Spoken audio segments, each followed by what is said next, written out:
खूबसूरत महिला को जब हुआ एक करोड़पति कारोबारी से प्यार। जब प्यार दोनों का परवान चढ़ा तो दोनों ने अवैध संबंध बनाए। संबंध बनाते हुए उसी कारोबारी ने उस महिला का वीडियो बना लिया। जब अगली बार मिलने के लिए उस महिला को अपने होटल में बुलाया, पहले से उसके 4 दोस्त मौजूद थे। उस महिला ने पूछा कि ये कौन है, तो वह जो व्यक्ति था उसने कहा ये मेरे दोस्त हैं, पहले तुम इनके साथ अवैध संबंध बनाओ तब तुम मेरे साथ बनाना। उस महिला को तो पहले ये लगा कि यह मेरा आशिक है या प्रेम करता है, मगर वह यह सब सुनकर हैरान और आश्चर्यचकित हो गई। उसी बीच वहाँ पर 2 कत्ल होते हैं और आखिर कत्ल किसका हुआ और क्यों हुआ, और ये करोड़पति व्यक्ति का और इस खूबसूरत महिला जो भाभी का प्यार दोनों का कब और कैसे हुआ और अंत इसका क्यों हुआ, यह कहानी अंत तक आप लोग ज़रूर सुने, तभी इस कहानी के माध्यम से आप भी सावधान सतर्क हो सकते हैं। नमस्कार, मेरा नाम रवि है। मैं आशा उम्मीद करता हूँ आप लोग बहुत अच्छे होंगे, अपना बहुत बहुत ख्याल रख रहे होंगे। यह कहानी ज़्यादा से ज़्यादा लोग सुने और ज़्यादा से ज़्यादा इसको शेयर करें, जैसा कि समाज में चल रही घटनाओं से आप लोग जागरूक और सतर्क होते रहें। और चैनल पे आप लोग नए हो तो सब्सक्राइब, बेल आइकन भी दबाएं और कमेंट लाइक करना ना भूलें, क्योंकि आपका कमेंट एक बहुत ही शानदार और अच्छा होता है। यह कहानी चालू होती है आज से 4 साल पहले। मध्य प्रदेश का जिला लगता है इंदौर।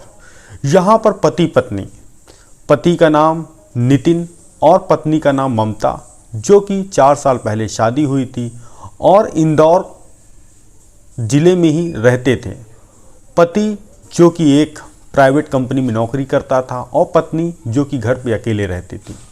सुबह 10 बजे होता, पति काम के लिए अपनी जो ज़रूरतों के लिए कमाने के लिए निकलता और पत्नी घर पे अपना काम करती, काज करती।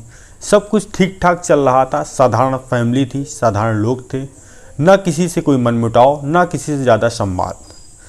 तभी जो पत्नी अक्सर बैठ के मोबाइल चला रही थी, दोपहर का समय था, तभी एक जो उसके मोबाइल में ग्रुप जुड़ा था, उस ग्रुप पे एक मैसेज आता है।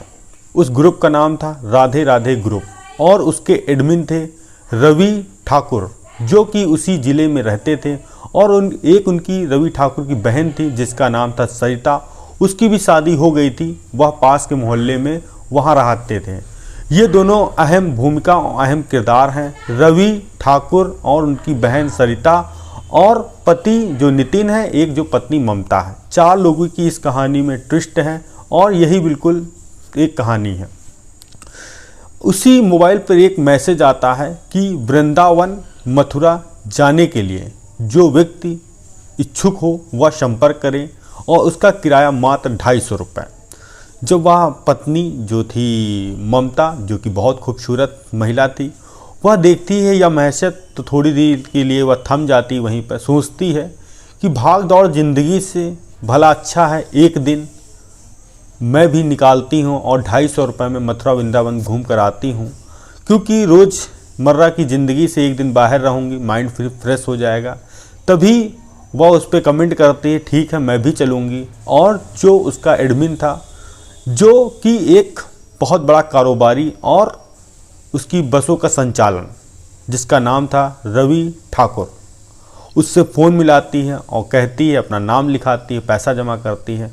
फिर एक दिन सभी महिलाएं तैयार होती हैं जो कि बस में बैठने के लिए, जिनको यात्रा करनी थी मथुरा टू वृंदावन। और जो रवि ठाकुर जो बस का मालिक या कारोबारी था, उसका मेन उद्देश्य यही होता था कि ज़्यादा से ज़्यादा महिलाएं हों और महिलाएं ऐसी हों जो सुंदर हों और जिनको किसी चीज़ की ज़रूरत, पैसे की ज़रूर हो।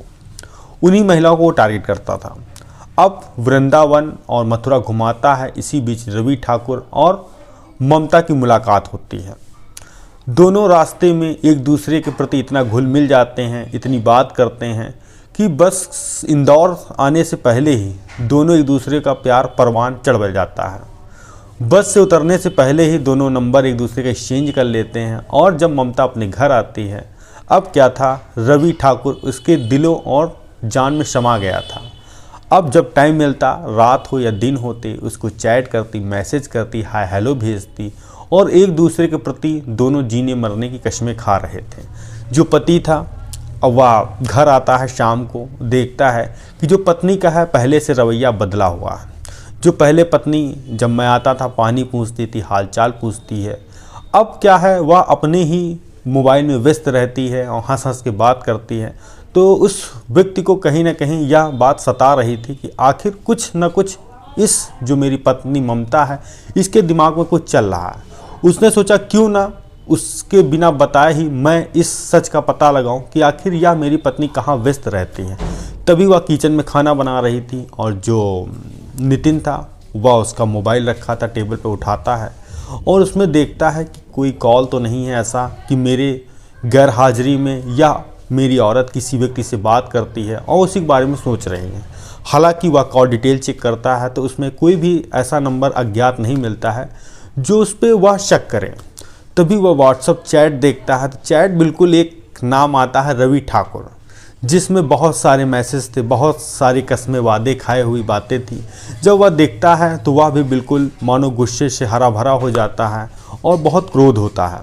तभी वह मोबाइल लेकर पहुंचता है अपनी पत्नी के पास और इस सब बातों को कहता है यह व्यक्ति कौन है।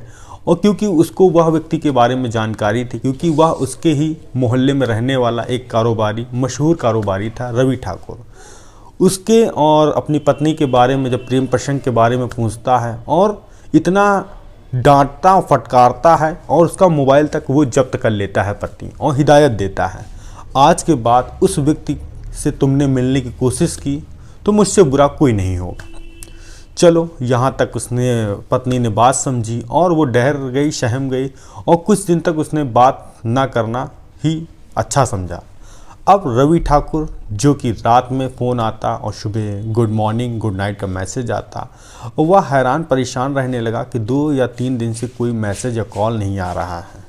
आखिर ऐसी क्या बात हो गई है जो ममता है, जो उसकी प्रेमिका थी रवि ठाकुर की, वो मुझसे बात क्यों नहीं कर रही, ऐसी वजह क्या रही। उसके तमाम अनों को मन में ख्याल आने लगे, क्या पता जो रवि ठाकुर वो भी शादीशुदा था और ममता जो तो वो तो शादीशुदा थी। उसने सोचा क्यों ना मेरी शादी की वजह जानकर तो नहीं बात कर रही है कि मैं शादीशुदा हूँ। तभी जो पास में रहने वाली जो उसकी बहन थी रवि ठाकुर की, सरिता, वह दूध की तरह अपनी बहन को भेजता है उस महिला के पास। कहता है जाओ देखो जाके क्या बात है, जो महिला मित्र मेरी है मुझसे बात क्यों नहीं कर रही, क्यों नाराज़गी है, ऐसी क्या बात मैंने बोल दी जो वह फ़ोन स्विच ऑफ करके बैठी है। तभी जो सरिता पहुंचती है ममता के घर, कहती है जो मेरे भाई हैं रवि ठाकुर, तुम उनका फ़ोन क्यों नहीं उठा रही हो, वो बहुत ही परेशान हैं और बहुत ही निराश हैं।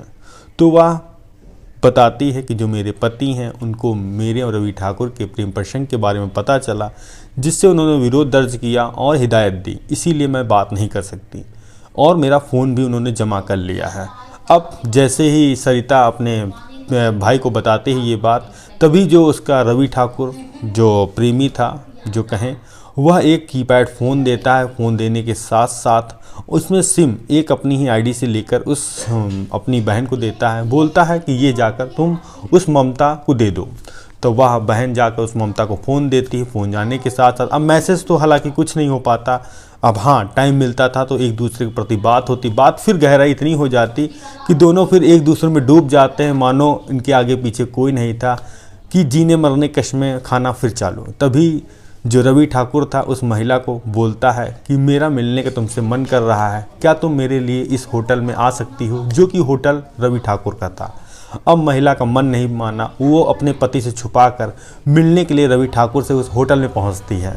जैसे ही रवि ठाकुर दिखता है तो उससे हालचाल पूछता है और कमरे में लेके जाता है। पहले से मौजूद वहाँ उसके 3-4 दोस्त थे। जब वह देखती है तो वो हैरान हो जाती है कि तुमने तो मिलने के लिए बुलाया था, यहाँ ये 4 लोग कौन हैं। तो वह रवि ठाकुर कहता है कि ये मेरे दोस्त हैं, यह तुम्हारे साथ भी संबंध बनाना चाहते हैं। वह यह सब सुनकर हैरान आश्चर्यचकित हो जाती है और मना करती है। तो रवि ठाकुर कहता है कि यह सब घबराओ ना, और तुमने अगर इस सब चीज़ों से मना किया तो मेरे पास तुम्हारा अभी संबंध बनाया वीडियो है, अगर तुमने कुछ किया तो मैं यह वीडियो वायरल कर दूंगा, तुम्हारी बदनामी होगी, तुम किसी को मुंह नहीं दिखा पाओगी। अब यहाँ से यह सब सुनकर जो ममता थी, जो उस रवि ठाकुर प्रेमिका थी, वो भगकर अपने घर जाती है और बिल्कुल मानो पैरों तले ज़मीन खिसक जाती है कि जिस व्यक्ति से मैंने प्यार किया, सच्ची मोहब्बत की, जिससे इतनी सारी बातें की, वह इतना गिरा निकल सकता है कि मैं कुछ सोच ही नहीं सकती हूँ। जिसके लिए मैंने पति से ताने सुने और उसके लाख मना करने के बाद मैं उससे मिलने गई, वह इतना बड़ा धोखेबाज कैसे निकला। अब उसने सोचा क्यों ना अब यह बात पति को बताई जाए। अगर इस व्यक्ति ने वीडियो वायरल कर दी, बाद में पति को बात पता चली, तो इससे बहुत ही बदनामी होगी और मैं मुंह दिखाने के लायक नहीं रहूँगी। अब पति आता है, उसको पूरी घटनाक्रम के बारे में वह महिला बताती है कि ऐसी ऐसी बात है, उस व्यक्ति से मेरी बातचीत थी, उसने बहला फुसला कर मेरे साथ संबंध बनाए और उसने वीडियो बना लिया और उस दिन मिलने के लिए मैं गई थी। हालांकि मेरा उद्देश्य ये था कि हम लोग अब यहीं समाप्त करने वाले थे, मगर उस व्यक्ति ने अपने दोस्तों के साथ मुझे संबंध बनाने के लिए कहा। जब मैंने उसका विरोध किया तो उसने वीडियो वायरल करने की धमकी दी। जो नितिन था, ममता थी, अब दोनों एक हो गए थे और दोनों ने प्लान बनाया क्यों ना इस व्यक्ति को रास्ते से हटा दिया जाए। अब इसमें एक किरदार और था, जो किरदार था सरिता, उसकी बहन, जो उसकी साझेदार थी। तभी दोनों ने सोचा क्यों ना बहन के साथ भाई को भी ख़त्म कर दिया जाए, ना बाँस रहे ना बाँसुरी बजेगी। तभी एक तारीख आती है 9 दिसंबर 2023, दोपहर के 2 बजे। 12 बजे ममता उसकी बहन को फ़ोन करती है कि मैं रवि ठाकुर से मिलना चाहती हूँ और मैं तुम्हारे घर आ रही हूँ, तुम अपने भाई को वहीं बुला लो कि हमें कुछ बात करनी है। अब जो सरिता था अपने भाई को फ़ोन करती है कि जो ममता है आपसे मिलने के लिए कह रही है, आप घर 2 बजे तक आ जाइएगा। अब ममता जो निकलती है सरिता के घर के लिए, और जो सरिता की एक छोटी बेटी थी जिसकी उम्र थी 11 साल, उसकी मौसी बगल में रहती थी, वह यह कहकर अपनी बेटी को भेजती है मौसी के घर कि बेटा आंटी आ रही, ममता आंटी आ रही हैं, आप चले जाइए क्योंकि आपके मामा से मुलाकात करनी है उनकी, तो थोड़ी देर बाद आ जाइएगा। अब बेटी जो थी वो चली गई अपनी मौसी के घर और ममता पहुंचती है सरिता के घर। जैसे ही वह पहुंचती है, वह बैठालती है, किचन में चली जाती है और उसी के पीछे जस्ट नितिन भी पहुंचता है। वह कमरा के पीछे छुप जाता है और उसके हाथ में एक हथियार था, धारदार हथियार था। सरिता किचन में कुछ बना रही थी खाने के लिए, तभी वो पीछे से जाके गर्दन पे हमला करता है। उसके बाद जो बैठी ममता बारी बारी चाकू से हमला वो भी करती है और उसको बिल्कुल मृत कर देती है। मृत करने के बाद उसकी लाश को खशका देती है और जो दाग थे उसको साफ़ करने के बाद शांत बिल्कुल बैठ जाती है। और 1 घंटे बाद तभी वह उसके मोबाइल से, सरिता के मोबाइल से एक मैसेज करती है कि बेटा घर जल्दी आ जाओ, कुछ लोग यहाँ पे मुझे मार रहे हैं। अपनी बेटी को मैसेज करती है जो कि सरिता के मोबाइल से। तो बेटी मैसेज देखती है, देखने के साथ साथ वो सो रही थी तो उस समय नहीं देख पाती। तभी उसका जो प्रेमी था रवि ठाकुर आता है। आने के साथ जैसे वह कमरे में दाखिल होता है, क्योंकि उसकी पर्सनालिटी अच्छी थी कि 2 लोग उसका कुछ नहीं कर सकते थे, तभी उसने प्लान बनाया कि आज आँख बांधिए और आँख बांधने के बाद हम लोग आपस में शारीरिक संबंध बनाएंगे। अब जो रवि ठाकुर था उसकी दुपट्टे से आंख बांधती है और बिस्तर पर लेटा देती है।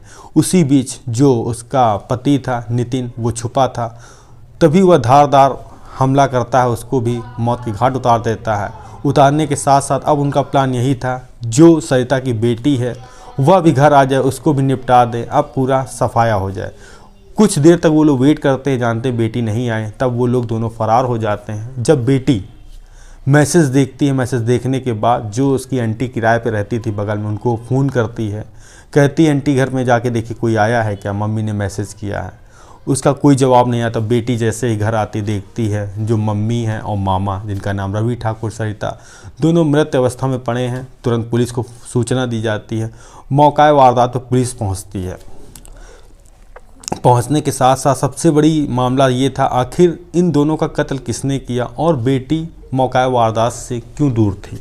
अब पुलिस के लिए अहम सवाल कि कत्ल करने वाला व्यक्ति कौन है। अब वहां आसपास सीसीटीवी फुटेज खंगाले जाते हैं तो कोई प्रूफ नहीं मिलता है कि कितने बजे वारदात हुई। तभी बेटी कहती है मम्मी ने मुझसे, पुलिस वाले पूछते हैं तुम वहाँ मौसी को वहाँ क्यों गई थी, क्या करने गई थी बेटा। तो वह कहती है मम्मी ने कहा था कि ममता आंटी आने वाली हैं और अंकल आ रहे हैं, मामा आ रहे हैं, उनसे मिलना है। और एक मैसेज भी मेरे पास आया था जिसमें मम्मी ने लिखा था कुछ लोग घर पे आ गए हैं, मार पिटाई कर रहे हैं। अब पुलिस उस मैसेज को देखती है, टाइम देखती है और उस दरमियान 50 से ज़्यादा कैमरे खंगालती है। तभी वह महिला ममता नज़र आती है कैमरे में, उसके साथ उसका पति नितिन। अब पुलिस बिल्कुल हैरान और परेशान कि पति पत्नी ने आखिर कत्ल क्यों किया, क्या वजह थी। अब इनको कुछ न देरी करते हुए उठाया जाता है। उठाने के बाद अब पुलिस वाले जब सख्ती से पूछताछ करते हैं तो पत्नी कहती है, जो ममता कहती है, जो रवि ठाकुर था उसने मेरे साथ अवैध संबंध बनाया। अवैध संबंध बनाने के साथ साथ उसने अपने दोस्तों के साथ भी संबंध बनाने के लिए कहा और जब मैंने विरोध किया तो उसने उसको वायरल करने के लिए धमकी दी। तो इससे मैंने और पति ने प्लान बनाया क्यों ना दोनों को रास्ते से हटा दिया जाए। आखिर ऐसे हुआ इस सच का पूरा खुलासा। यह कहानी सुनाने का उद्देश्य मेरा किसी को परेशान करना नहीं है, बल्कि आप लोग को जागरूक करना है, सावधान रहें, सतर्क रहें। इस महिला को अगर पुलिस की सहायता लेती तो यह भी बाहर होती और जो अपराधी था, मुजरिम था, उसको भी कोर्ट सज़ा देती या अदालत सज़ा देती।